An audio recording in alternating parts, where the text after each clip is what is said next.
Le grand voyage.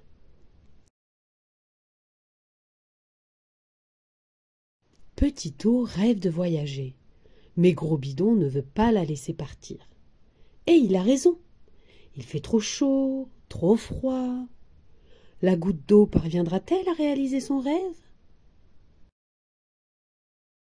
Le grand voyage de Régine Joséphine et Delphine Brantus. Les éditions du Pas de l'Échelle. Petit-O est en colère. Gros Bidon la retient prisonnière. Elle frappe de toutes ses forces sur sa bedaine trop gonflée, mais Gros Bidon se contente de grogner. « Non, Petit-O, tu ne sortiras pas. Dehors, il fait beaucoup trop chaud. Regarde. » Gros Bidon ouvre un trou minuscule dans son ventre. Petit-O jette un coup d'œil à travers.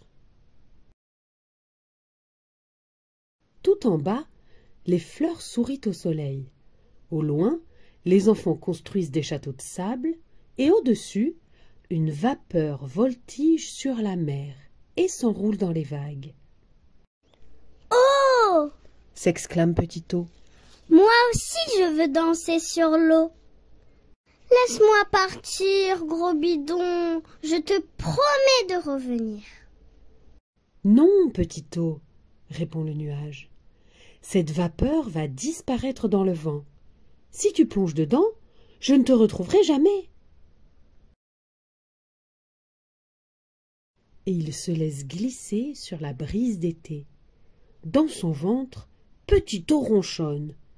Elle qui voudrait tant connaître le monde. Pourquoi Gros Bidon ne veut-il pas la laisser voyager? « Gros Bidon !» crie-t-elle soudain. « Maintenant, je peux sortir. Tu sens cet air frais? » « Non, Petit-O, » répond le nuage. « Tu n'y penses pas. Dehors, c'est si triste. Si tu sortais, tu ne pourrais pas t'empêcher de pleurer. » Mais Petit-O ne veut pas l'écouter. Elle agrandit le trou et contemple. Au loin, il y a une rivière. Dans le vent, les feuilles tourbillonnent sous la pluie. Et partout, un brouillard blanc s'étire et couvre de mystère ce monde endormi. « Oh !» murmure Petit-O. « Je veux devenir ce voile magique.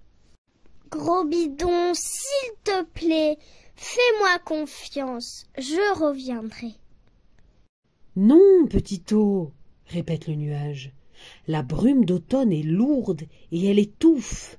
Si tu partais maintenant, tu te perdrais sûrement. » Petit-O, très en colère, tape de toutes ses forces dans Gros Bidon. Le trou s'agrandit encore. Mais le nuage ne sent rien et poursuit son chemin sans s'attarder. « Gros Bidon !» insiste Petit-O. « Le brouillard a disparu. Maintenant... » « Arrête, Petit-O, tu ne m'écoutes pas. Dehors, il fait bien trop froid. Si tu t'en allais maintenant, tu te transformerais en glaçon. » Maintenant, le trou est devenu énorme. Petit-O en profite pour voir. Sur la terre, il y a des champs vides. Autour, les corbeaux frissonnent sur les arbres. Et par-dessus, des étoiles volent et tourbillonnent. Elles repeignent en silence ce monde tout blanc. « Oh !» soupire Petit-O ébloui. « Je veux devenir ce manteau. Gros Bidon, laisse-moi faire un petit tour et je serai de retour. » Non, Petit-O, l'hiver, la neige est belle, mais trop fragile. Au premier rayon de soleil, tu fondrais dans les ruisseaux. Petit-O, prise de rage, arrache de gros morceaux de nuages. Mais Gros Bidon ne voit rien.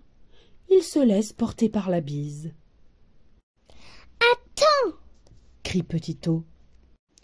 Je veux sortir, il fait presque chaud.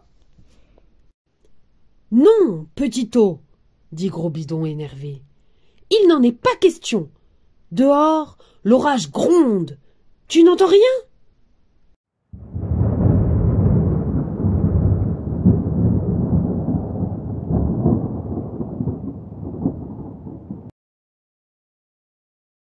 Le trou dans son ventre prend presque toute la place. Petit eau se penche, curieuse de voir. En bas, les arbres sont vert tendre. Le ruisseau court sous la glace, et tout en haut, les éclairs illuminent le ciel de foudre et de feu. Ils secouent les nuages si fort que Petit eau en profite pour s'élancer par la déchirure, heureuse de s'envoler. Elle rejoint le printemps qui s'étire, s'enfonce sous la terre où les sources se réveillent. Gros Bidon pleure. Petit eau est parti. Il continue son voyage, tout seul au milieu du ciel. Il retraverse le monde, le ruisseau, la rivière. Il retourne à la mer. Une voix joyeuse l'appelle, et il sent comme une larme de bonheur. Petit eau sur sa joue. Gros Bidon, oh Gros Bidon, je t'avais bien dit que je reviendrais.